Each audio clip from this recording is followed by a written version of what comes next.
ನಮಸ್ತೆ ಎಲ್ರಿಗೂ ರಸಿಕತೆ ಚಾನೆಲ್ಗೆ ಸ್ವಾಗತ. ಇಂದು ಒಂದು ಮಸಾಲಾ ತುಂಬಿರೋ ಕತೆ ಜೊತೆ ಬಂದಿದ್ದೀನಿ. ಕೇಳಿ ಎಂಜಾಯ್ ಮಾಡಿ. ನಾನು ಅಂಜಲಿ. ನನಗೆ 18 ವರ್ಷ. ಆಗ ತಾನೇ ಡಿಗ್ರಿ ಮಾಡೋದಿಕ್ಕೆ ಕಾಲೇಜ್ ಸೇರ್ಕೊಂಡಿದ್ದೆ.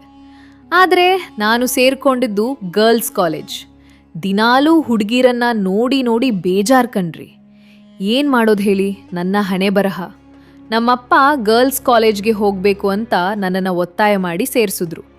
ನನಗೆ ಯಾವಾಗಲೂ ಅಕ್ಕಪಕ್ಕ ಹುಡುಗರು ಫ್ರೆಂಡ್ಸ್ ಇರಬೇಕು. ಈ ಅಪ್ಪ ಮಾಡಿರೋ ಕೆಲಸಕ್ಕೆ ನನ್ನ ಕತೆ ಹೀಗಾಯಿತು. 18 ವರ್ಷ ಪ್ರಾಯ ತುಂಬಿರೋ ನನಗೆ ಮನಸ್ಸಲ್ಲಿ ಏನೋ ಬೇಕು ಅನ್ನೋ ಆಸೆ. ಯಾರ ಜೊತೆ ಹೇಳಿಕೊಳ್ಬೇಕು ಅನ್ನೋದೇ ಗೊತ್ತಾಗ್ತಾ ಇರಲಿಲ್ಲ. ಹಾಗೆ ಒಂದಿನ ಟೆರೆಸ್ ಮೇಲೆ ಬಟ್ಟೆ ಒಣಗಿಸೋಕೆ ಹೋಗಿದ್ದೆ. ಹಾಗೆ ಒಣಗಿಸಿ ಇಂಗಿಸಿ ಇನ್ಸ್ಟಾಗ್ರಾಮ್ ಓಪನ್ ಮಾಡಿ ರೀಲ್ಸ್ ನೋಡ್ತಾ ಕೂತಿದ್ದೆ. ಒಬ್ರು ಅಂಕಲ್ ನನ್ನನ್ನೇ ನೋಡ್ತಾ ಇದ್ರು. ಮತ್ತೆ ಮತ್ತೆ ನೋಡ್ತಾನೆ ಇದ್ರು. ನಾನು ಬೇರೆ ಚಿಕ್ಕ ಡ್ರೆಸ್ ಹಾಕಿದ್ದೆ. ನನ್ನ ಬಾಲ್ಗಳು ಎದ್ದು ಕಾಣುತ್ತಿತ್ತು. ಅಂಕಲ್ ಹಾಗೆ ನೋಡ್ತಾ ಹಾಯ್ ಅಂದ್ರು. ನಾನು ಹಾಯ್ ಅಂಕಲ್ ಅಂದೆ. ಆಮೇಲೆ ನೋಡಿದ್ರೆ ನಮ್ಮ ಕಾಲೇಜ್ ಪ್ರಿನ್ಸಿಪಲ್ ಅವರು. ಸರ್, ನೀವು ನಮ್ಮ ಕಾಲೇಜ್ ಪ್ರಿನ್ಸಿಪಲ್ ಅಲ್ವಾ ಅಂದೆ. ಹೌದಮ್ಮ ಅಂದ್ರು. ಮನೆಗೆ ಬಾರಮ್ಮ, ಫ್ರೀ ಇದ್ದಾಗ ಅಂದ್ರು. ಓಕೆ ಎಂದು ನಾನು ಒಳ ನಡೆದೆ. ತಲೆಯಲ್ಲಿ ಯಾಕೋ ಅವ್ರದ್ದೇ ಯೋಚನೆ. ಮರುದಿನ ಕಾಲೇಜ್ ಮುಗಿಸಿ ಬಸ್ ಸ್ಟ್ಯಾಂಡ್ನಲ್ಲಿ ಬಸ್ ವೇಟ್ ಮಾಡ್ತಾ ಇದ್ದೆ. ಆಗ ಪ್ರಿನ್ಸಿಪಲ್ ಕಾರ್ನಲ್ಲಿ ಬಂದು, ಹೇ ಅಂಜಲಿ ಬಾ, ನಾನು ಡ್ರಾಪ್ ಮಾಡ್ತೇನೆ ಎಂದು ಹೇಳಿದರು. ನಾನು ಹೋಗಿ ಕಾರಲ್ಲಿ ಕೂತೆ. ಹೀಗೆ ಕಾರ್ನಲ್ಲಿ ಹೋಗುವಾಗ ಪ್ರಿನ್ಸಿಪಲ್ ನನ್ನನ್ನು ಕಣ್ಣಲ್ಲಿ ನೋಡ್ತಾ ಇದ್ರು. ನನಗೆ ಒಳಗಿಂದ ಒದ್ದೆ ಆಗೋದು ಒಂದು ಕಮ್ಮಿ ಇತ್ತು. ಹಾಗೆ ಗೇರ್ ಚೇಂಜ್ ಮಾಡೋವಾಗ ನನ್ನ ಕೈ ಟಚ್ ಮಾಡಿ ಹೇಳಿದ್ರು, ತುಂಬ ದೊಡ್ಡದಾಗಿದೆ ನಿನ್ನ ಸೇಬು ಹಣ್ಣು ಅಂದರು. ಹಣ್ಣು ಚೆನ್ನಾಗಿದೆ, ಆದರೆ ತುಂಬ ಕಾಸ್ಟ್ಲಿ ಎಂದೆ. ಹೌದಾ, ಎಷ್ಟಾದರೂ ಪರವಾಗಿಲ್ಲ, ನನಗೆ ಬೇಕು ಎಂದರು.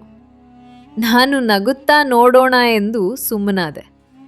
ನೀನು ತಪ್ಪು ತಿಳಿಯಲ್ಲ ಅಂದರೆ ನಮ್ಮ ಮನೆಗೆ ಬರ್ತೀಯಾ ಇಂದು ಎಂದರು. ಹಾಂ, ಆದರೆ ನಿಮ್ಮ ಹೆಂಡತಿ ಮಕ್ಕಳು ಅಂದೆ. ಅವರು ಫಾರಿನ್ ಟ್ರಿಪ್ ಹೋಗಿದ್ದಾರೆ.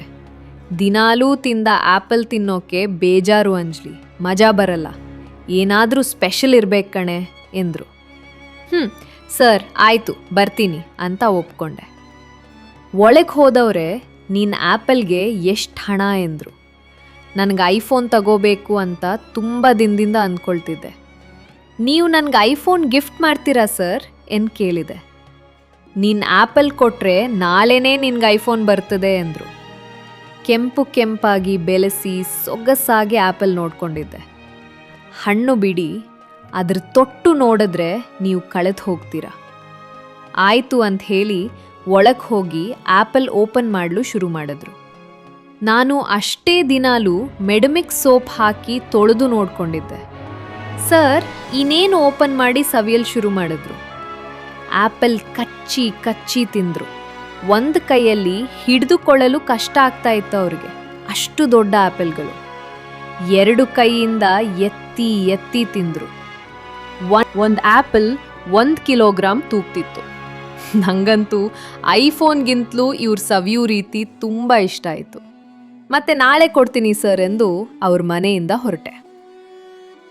ಯಾಕಂದರೆ ನಮ್ಮ ಅಪ್ಪ ಬರೋ ಟೈಮ್ ಆಯಿತು. ಸ್ಟೋರಿ ಇಷ್ಟ ಆದರೆ ಲೈಕ್, ಕಾಮೆಂಟ್ ಮಾಡಿ. ಪ್ರಿನ್ಸಿಪಲ್ ಜೊತೆ ಮುಂದಿನ ಸ್ಟೋರಿ ನೆಕ್ಸ್ಟ್ ಹೇಳ್ತೀನಿ. ಬಾಯ್ ಕಣ್ರಿ.